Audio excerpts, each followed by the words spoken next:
चला तर आपण बनवूया आज डोसा। 1 कप रवा,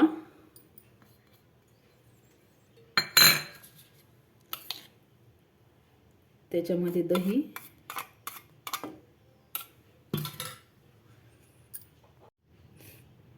नमक,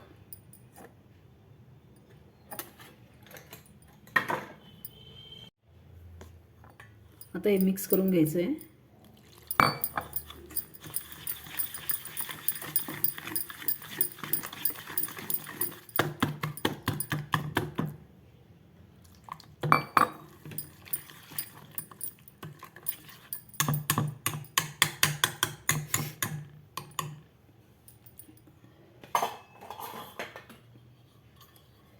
आता हे 5 मिनिटं भिजू द्यायचं आहे। आता याला बाजूला ठेवून देऊ। चला तर आपण चटणी बनवूया आता।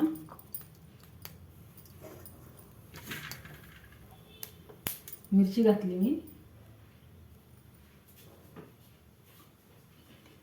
मिरची थोडं फ्राय होऊ देऊ।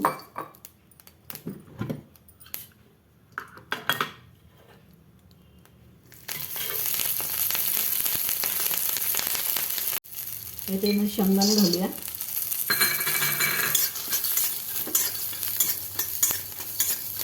छान भाजून घ्यायचे, आणि तीळ।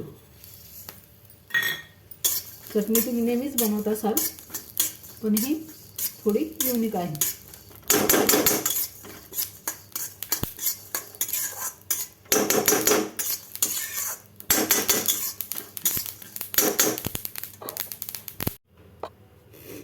आपले भाजून झालेलं आहे।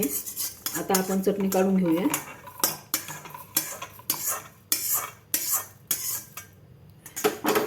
याच्यामध्ये लसण,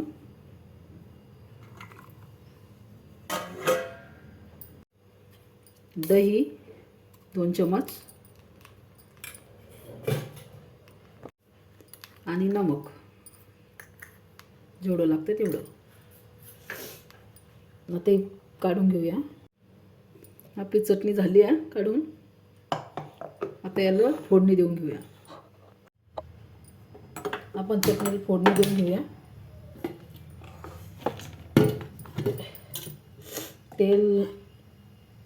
त्याच्यामध्ये थोडंसं तेल घातलं,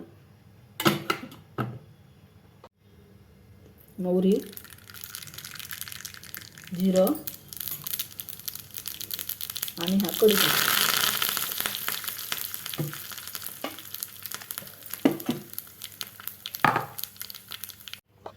हे बघा आपली फोडणी झालेली आहे। याच्यामध्ये टाकून घ्यायची। तुम्ही पातळ सुद्धा करू शकता, मी घट्ट ठेवलेली आहे। तुमच्या आवडीनुसार तुम्ही कसं पण ठेवू शकता। त्यामध्ये सांबार घालून घेतलं असं। आपली चटणी तयार झालेली आहे। आता हे भिजलेला आहे रवा, हे थोडा मिक्सरमधून ग्राइंड करून घ्यायचं आहे, थोडंसं काढून घ्यायचं आहे बारीक।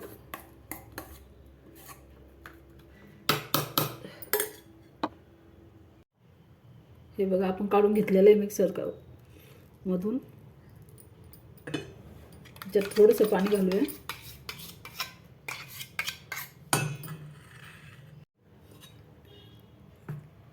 याच्यामध्ये थोडंसं पाणी घालूया।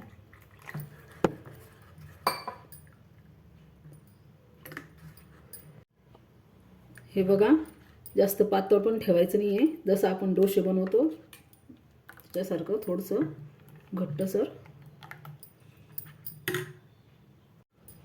चला आता आपण डोसा बनवून घेऊया। मी तवा ठेवलेला आहे। हे बघा तवा तापलेला आहे। आता आपण याच्यावर डोसा बनवूया।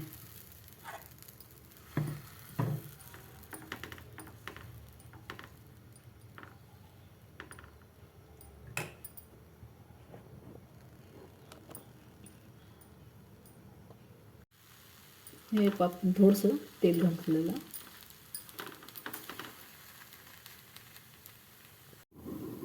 हे बघा आपला डोसा झालेला आहे।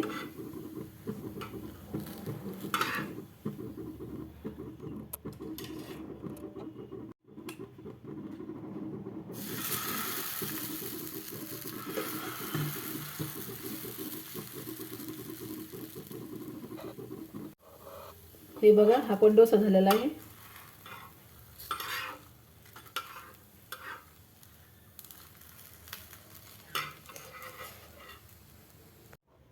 हे बघा आपला डोसा आणि ते बनवून तयार झालेला आहे. चटणी कशी वाटते ने रेसिपी आवडल्यात नक्की कमेंट करा, लाईक करा आणि शेअर करा आणि सबस्क्राईब करा.